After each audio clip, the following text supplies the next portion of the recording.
ist von den Chartbreakern Eiffel 65 oder 65 so richtig auf Stunde gefahren.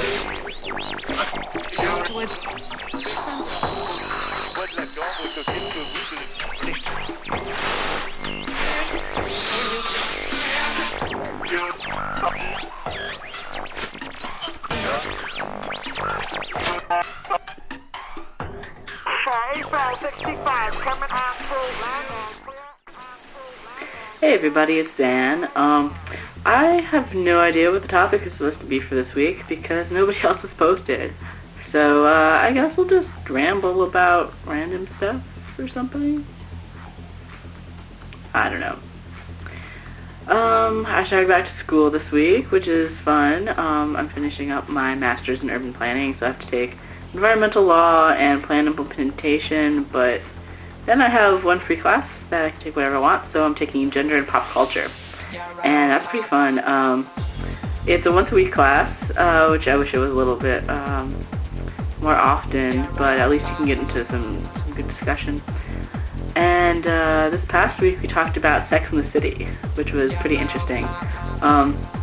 First of all, the class makeup is pretty interesting. It's 2 boys, me, and a bunch of girls. So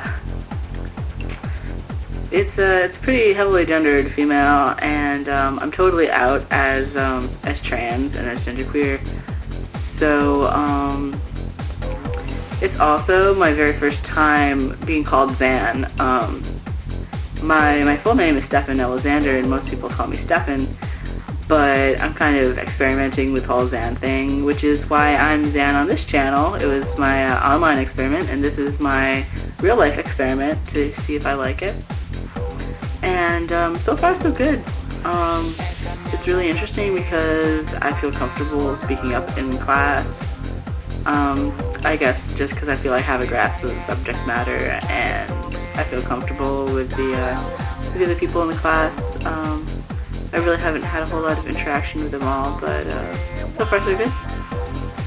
So some of the stuff we talked about with Sex and the City is about how it's very they're trying to portray empowered women, but at the same time they're reinforcing a lot of stereotypes of both men and women.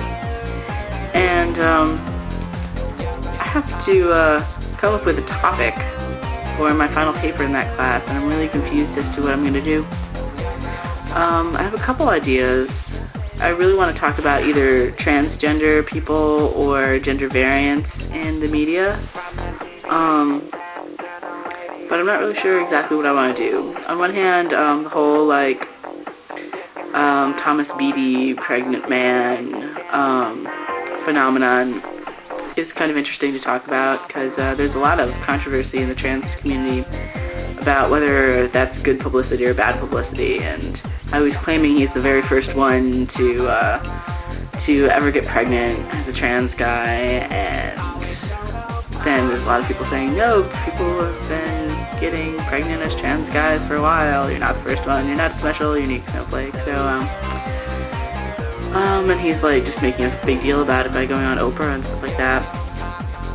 So maybe something along those lines, or possibly something about gender variance in general, how on the L Word and all of these shows that portray lesbians, there's really no butch lesbians at all. Even the ones who are supposed to be butch have long hair or just don't act very butchy, or they're very soft butch, or no really hardcore butch characters, because I don't know, theoretically maybe it's because the male gaze, I don't know, something to look into. Other thing is whether TV show is on Logo and other, I guess that's the only station that's geared primarily towards queer people, how they have a better representation of real queer people and of different types of queer people, and whether or not that's considered popular culture, even though it's on TV and stuff like that, it's really geared towards one audience. But I guess you could make the same argument if you're talking about well, is BET popular culture just because it's geared towards black people, but so I suppose it's definitely a popular culture. But yeah, maybe something about how representation of queer people is different when it's geared towards queer people or whether it's geared towards the mainstream society. I don't know.